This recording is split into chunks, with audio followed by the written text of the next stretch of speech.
Hi everyone! So this video follows directly on from the one last week. I'll try and remember to put a link to it either as a pinned comment or in the description. From last week I was showing you that I had an idea for a quilt and that I need to draw it out in my sketchbook, because after 10 months or something since I came up with this idea, I've now worked out how I want to do it, which is what the video was about all last week when we were talking about Broderie Perse. It is not going to be like this anymore, so I have my sketchbook. Having thought about the size and how to get the pattern and the size of the leaves and the flowers, I think it's going to have to be a bed quilt, because this is one of the fabrics. These are pretty big, so to have them radiating around, you probably would need about 8 to make a reasonable circle, and then have another layer of something else, so to make a nice medallion.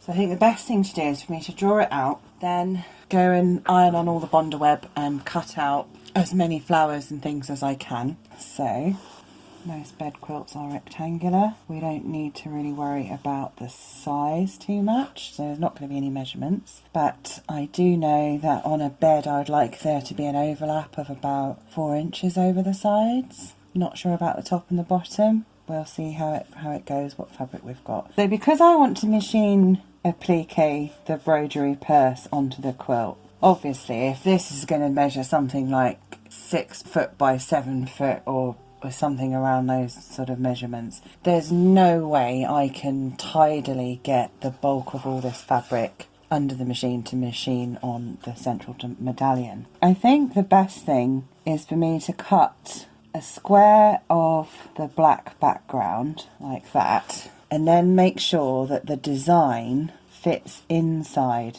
this square, and then I can piece it without losing the pretty edge. That might mean that there are some bits that are a little bit bulky or might need to be applied in different ways. I really don't know. I'm sort of just sharing the whole process. This is exactly how I design quilts. So what I'm worried about today is what's going to go on in this medallion. This is all we're going to be looking at today. So I want there to be like some sort of centre, and then I would like there to be some sort of flowery things around here. This scale could be completely wrong, we will find out. So there's one row, and then do some more around here, and then all these different flowers, and hopefully it will look like a massive flower opening. That's the plan. I would like to do with this fabric, in the original design I had like a sort of circle of something. I couldn't work out what it was. I couldn't remember if it was leaves or anything. So, but having been lying awake at night last night thinking about it, I think these would work really, really well. I mean, they're already printed on a black background, which is fantastic. So I might do another row of flowers around before I do that section, but I'm just going to draw the little flowers on. So we'll just do a little row all the way around here. Now I'm going to draw out like the rest of the quilt. When it comes to the piecing, I think it would be best to have this as a piece and this as a piece. So these two strips will be the length of the quilt, and then these two bits will be the bit that makes it the right size, if you see what I mean. So I need to decide all that when I've looked at how much fabric I've got, because my idea is that there'll be some cornery bits here. You'll have the centre and then some flowers, and they'll radiate out, and then I'll possibly even do the little flowery things like that. And then this part will be leaves, and the leaves are very big, so if we just draw on some leaves, so I think they will be sort of floating in space. I don't want to put a stem or anything in. And then also there'll be a bit that goes like that and like that. I don't like it when quilts aren't symmetrical in that way. If you've got a definite line going across something, I prefer it to go out in both directions, so and then you'll have leaves. I think you get the gist. And then across there, I'm not going to bother to draw that as well. The very last part will be the binding all the way around, and that will be made up of scraps of whatever fabrics we've got left. So that'd be quite brightly coloured. And I also think I might add a little string border around here. I might do, I might not. All we're concerned with today is just this central medallion, so I'm off to the ironing board. So because I haven't done this for a while, and done bondaweb onto a fabric background, thought I would start with this fabric, because if I get it bobbly and stuff, it doesn't matter, because the pieces I actually cut out are going to be pretty small. So I'm putting the fabric side down with the right side there, and then I'm putting the paper side up, so the glue part of the bondaweb is in the middle. And I've set my iron to, it's hot but not stupidly hot. I'm literally just going to go across quickly. It hasn't actually adhered everywhere, but I don't want to. Make sure it's really well ironed down until I've got the whole piece on, because then we can avoid wrinkles and things like that. Because if you spend a long time ironing one bit and making sure it's absolutely perfectly stuck, when you're moving down, you can find that you've got it in the slightly wrong place, and you end up with horrible wrinkles on your bondaweb, which we don't want.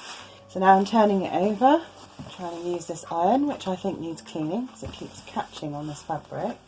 Just trying to make sure this is ironed on properly. And I didn't wash this fabric. I don't mean to be rude about the Facet Collective.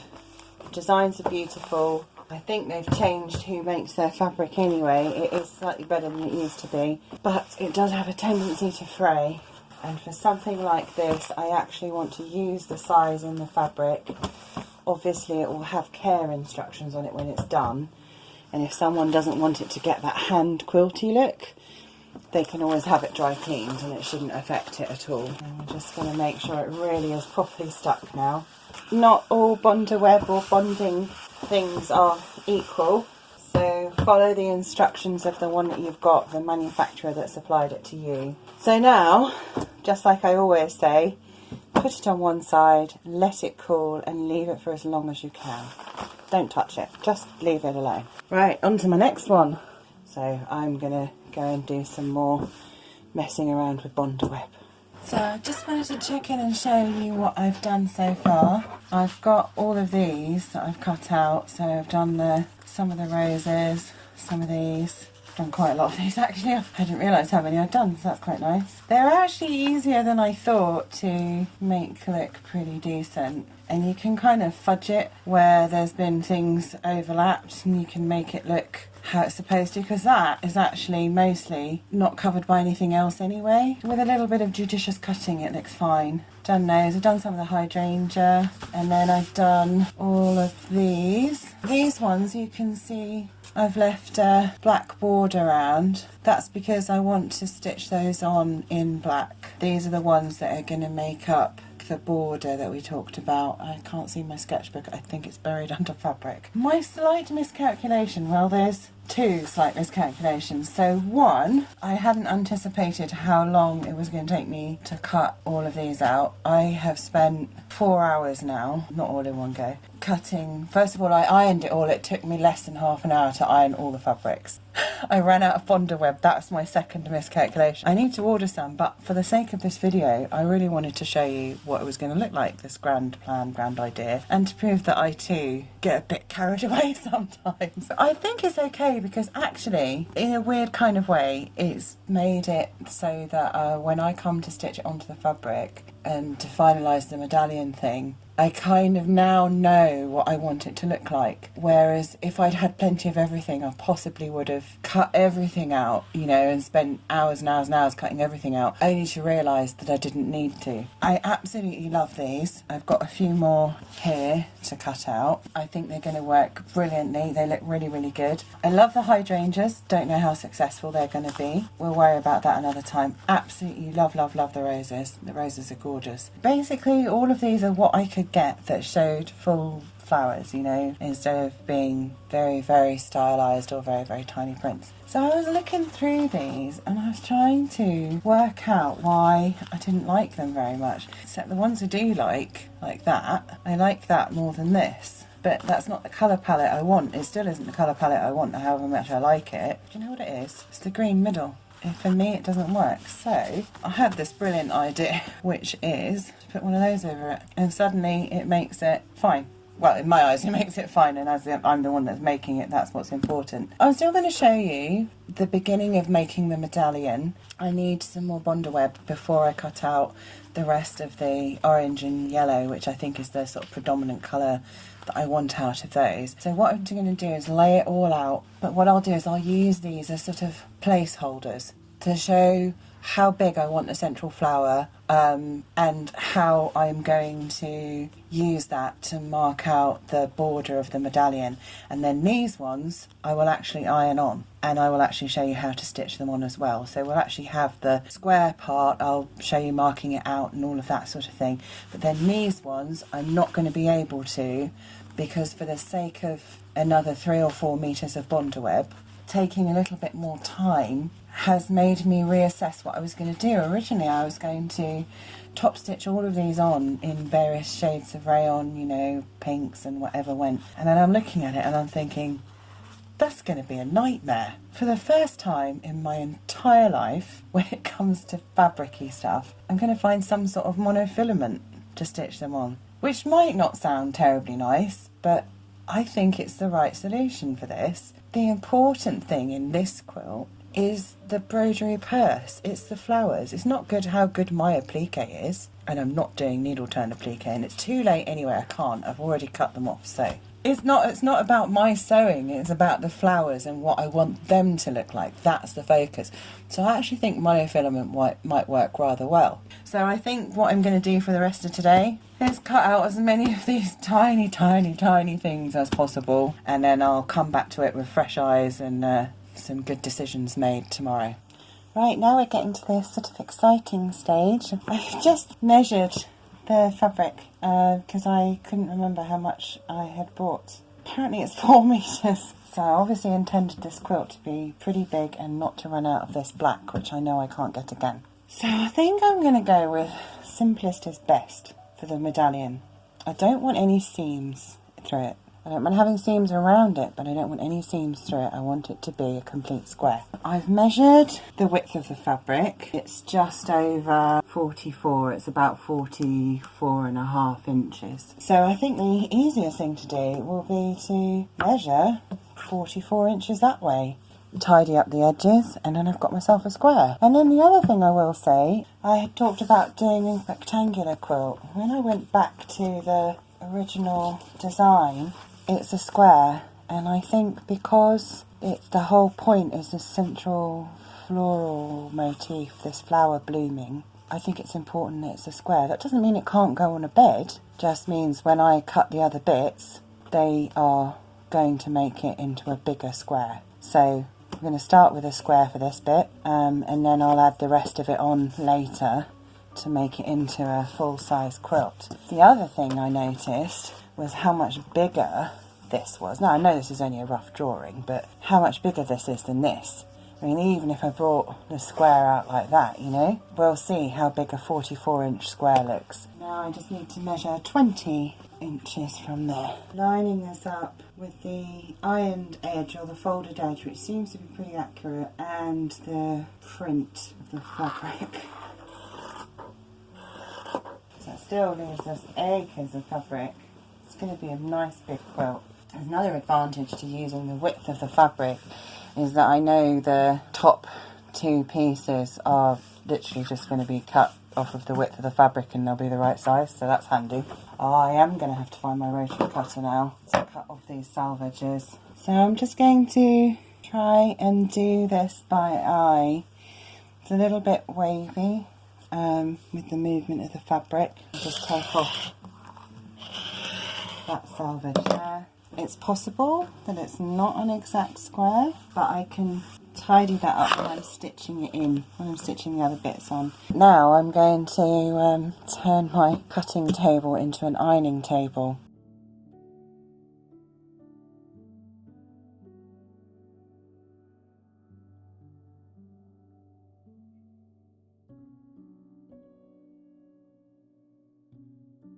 So I've set this up, made myself an ironing table, which means I've got to lay it out once, choose where I want it to go, and then it's done. I'll just take this big crease out there. I don't need that. I want to put on a halfway point, which will be, that's 22. Well, actually, what's it from that end? I see my brain's going now. Okay, that point's 22. So if we put a line here, so this is just a prim chalk liner. It's really, really good. So we've done one side, we have to do the other one too. So let's turn that over. So I just need to put a 22-inch mark here. There we are. Even with turning this into a gigantic ironing board, I can't see all of the square all at once. So I need to make sure that where I'm putting all of these allows a seam allowance, but also goes in a circle. How are we going to do that? Do you want the short answer? I have no idea. No, I think I have an idea. This is supposed to be 22 and it's not across there, which means that that line's in the wrong place to start with. In fairness, there is a line there that I seem to have managed to not draw up, you know, match up. Let's just take this one out. So I'm just concerned with these two squares right here. I will sort those out when I get to it. So how are we going to make sure that it's the same all the way around? So first of all, we're going to measure again how long this is. If we call it 21 3/4 of an inch, so that's where the central part is. I'm just going to draw that on there like that. I'm actually talking about the central line, which you can't see, but if I did a line here, so if I just measured 21 inches from the central line to the point here, that would allow me the seam allowance and a little bit of grace for the shape of the flowers. So what I need to do is I need to measure 21 inches from the central point all the way around. So I know that if that's 21 inches and everything's on the other side of that, is going to be okay at the square points. Obviously on these bits it doesn't really matter. Now if I was super clever, I could get a pencil and a bit of string and do this, but I honestly think that way, danger lies today. I don't think that's going to be very successful. But you can see what I'm actually doing is making a circle. I might go back in and do some extra ones. So I've marked up one with all these little dashes, so I'm going to attempt to join them together. My only advice for trying to join dots together is don't look at the one that you're at, look at the one you're drawing to. Remember, nothing's actually going to happen on this line. It's just to stop us going any further over it. Okay, I'm just going to repeat that on the other side, and then I'm going to show you the next bit, which should be a bit more exciting than watching me drawing lines on black fabric. So this is the fun bit, and we're going to use these as a placeholder. So I'm not going to iron these on today. I'm going to show you roughly what I'm hoping it's going to look like. Very, very roughly. Okay, it's going to look completely different in the end. So obviously I haven't got enough of the same colours at the moment. After cutting out what feels like several hundreds of these, I want to put them all the way around here. So this is why I needed this line. So I'm literally just going to plonk them on here. I'm not trying to be too clever about the colours. There is about 90% pink to everything else. And then that's why I've set this up as a giant ironing board, and so that I can just iron these in place. I've taken all the papers off the back. That took forever as well. The only ones I haven't used in there so far are those. I might use those as middles, not sure. I wanted more sort of flowery looking flowers. You get a better look at what it's going to look like. You can see there's some beautiful contrast. It is really taking shape. I'm pretty happy with this. I'm not sure about these more realistic flowers on this bit, but I don't want it to be all sunflowers in the middle either. I really, really don't know what to do about that. But we'll worry about that later. Also, this fabric was intended for this quilt, and I think I intended to cut all of these red flowers out. Do you remember I said reds and yellows? I really wanted it to be reds. And it's pinks because that's all I could get hold of, which is completely annoying. So it might be nice to do something with that centre part, but I need to get some more bondaweb first. So I'm just going to iron these on.